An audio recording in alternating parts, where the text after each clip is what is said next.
On the Stable SMP, I finally defeated the best player on the server, Fire Fragments, after only 8,000 failed attempts, which made me the the strongest player on the Stable SMP. However, this put a target on my back, and after being confronted and challenged to a rematch to the death, I decided that my only option was to ignore my problems and fake my death on the Stable SMP. The first step to faking my death was gaslighting, convincing my friend Snowball-chan that I had died. And because everyone on the server is such a snitch, I knew word of my death would spread across the server in no time. But convincing him would be easier said than done. Wait, let me get this straight. You tripped on a berry bush and died?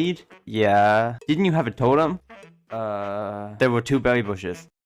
Seems about right. Wait, if you're dead, how are you talking to me? This was bad. If I couldn't convince Snowball-chan that I had died, my plan would be ruined. I'm not. You're just hallucinating.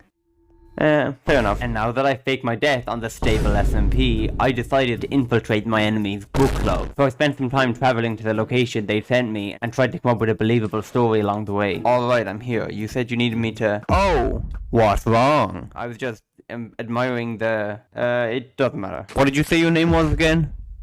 Oh, my name. Wembu. Wembu? Oh, no, of course not. Wembu with 2 O's, like boo. Despite how incredible my disguise was, I got the feeling that one of the players, Penguin X2, was still suspicious of me. This is not good, because Penguin is no ordinary Minecraft player. He has completed multiple crosswords in his life, is subscribed to Blockade, and even almost solved a Rubik's Cube one time, making him one of the smartest players in all of Minecraft. Meaning if he found out my identity, he'd probably blackmail me into giving him all my ad revenue. And just when I thought Penguin was about to confront me, we were interrupted by an anonymous player here to kill all 4 of us. This player was wearing the same armor as me, was invisible, and even had a mace of their own, which is a very rare sight on the server ever since a group of players removed every vault in the world. The player revealed that they had been impersonating me across the server, and now they wanted to kill and ban me from the Stable SMP. And when I turned around to ask the other players for help, I realized that I had been talking to armor stands this entire time, and that the book club I thought I had joined had been a trap created by the anonymous player to kill and ban me from the server. And now I had no choice but to fight this player alone.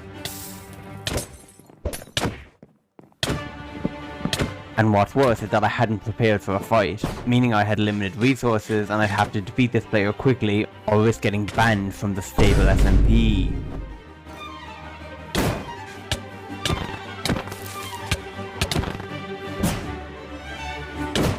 But luckily, as the only relevant member of the Stable SMP, I have plot armor, literally, and was able to easily defeat this invisible player. However, as soon as I popped their totem, they were teleported away with an end-of-world stasis chamber, meaning their identity was still a mystery. However, there was still one clue left. A piece of paper the anonymous player had dropped during the fight with a set of coordinates on it. And because this is the Stable SMP, I decided to go to those specific coordinates. However, when I arrived, there was something strange. All that was there was a sign with the text saying, "Don't dig down." And because this is likely a trap, I decided not to follow what the sign said, and dug down anyway.